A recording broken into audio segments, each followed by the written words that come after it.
But Vijay வந்து பேசுனது வந்து தப்பாக யாரும் எனக்கு படலை. ஏன்னா அவர் வந்து நிஜமாகவே நேரில் பார்க்கும்போது குட் மார்னிங் அங்கிள், வணக்கம் அங்கிள், எப்படி இருக்கீங்க அங்கிள்னா சொல்லுவார். அதை வந்து இன்றைக்கி பப்ளிக்கில் சொல்லியிருக்காரு. அப்படி தான் நான் பார்க்குறேன். அதுக்கு வேறு மீனிங் எடுத்துக்கிட்டு வேறு மாதிரி ஒரு குரூப் வந்து பேசிகிட்டு இருக்காங்க. அது வந்து அவங்களுக்கெல்லாம் நான் சொல்கிறேன், அதை விடுங்க. மற்றபடி நாட்டுக்கு என்ன நல்லதோ அதை எப்படி பண்ணணுமோ அதை பண்ணால் ஓகே. அது யாராக இருந்தாலும் சரி இல்லையா. எனக்கு வந்து அவர் வந்து நானே வந்து அதே ரெட் ஜெயண்ட்டுக்கு வந்து 2 படம் பண்ணியிருக்கேன். ஆதவன் பண்ணியிருக்கேன், இது மன்மதனம்பு பண்ணியிருக்கேன். அந்த டயத்துலலாம் வந்து ஸ்டாலின் சார் வந்து அப்போ டெபுட்டி சிஎம்மாக இருந்தார்.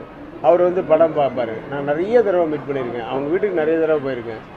நானே வணக்கம் அங்கிள் தான் சொல்லுவேன், ஆண்டி எப்படி இருக்கீங்கன்னு தான் சொல்லுவாங்க அவங்கள. அது வந்து தப்பான வார்த்தையே கிடையாது. அது வந்து தப்பான வார்த்தை கிடையாது. அவர் வந்து கொஞ்சம் கமர்ஷியலைஸ் பண்ணி அது பேசியிருக்கு. ஏன்னா அவங்களோட ஆடியன்ஸ் இருக்காங்க அங்கே ஃபுல்லாக, ஜனங்க பூரா அவருடைய ஆடியன்ஸு, அவருடைய கூட்டம். அந்த கூட்டத்தை ஜாலி பண்ணுறதுக்காக அப்படி பேசியிருக்கலாம். அப்படி பேசுனதாக தான் நான் நினைக்கிறேன். அவர் வந்து தப்பாக ஒருத்தருக்கு குறை சொல்லணும்னு, அது குறை சொல்கிற வார்த்தையே கிடையாது. இப்போ நான் இவர் அங்கிள் தான் கூப்பிடுவேன், பாபு அங்கிள் அப்படி தான் கூப்பிடுவேன். அது என்ன தப்பு இருக்குது? அதெல்லாம் ஒன்றும் தப்பு கிடையாது. தமிழில் மாமான்னு கூப்பிட்டா வேணால் ஒரு தப்பாயிடும். அப்படி அவர் கூப்பிடலையே.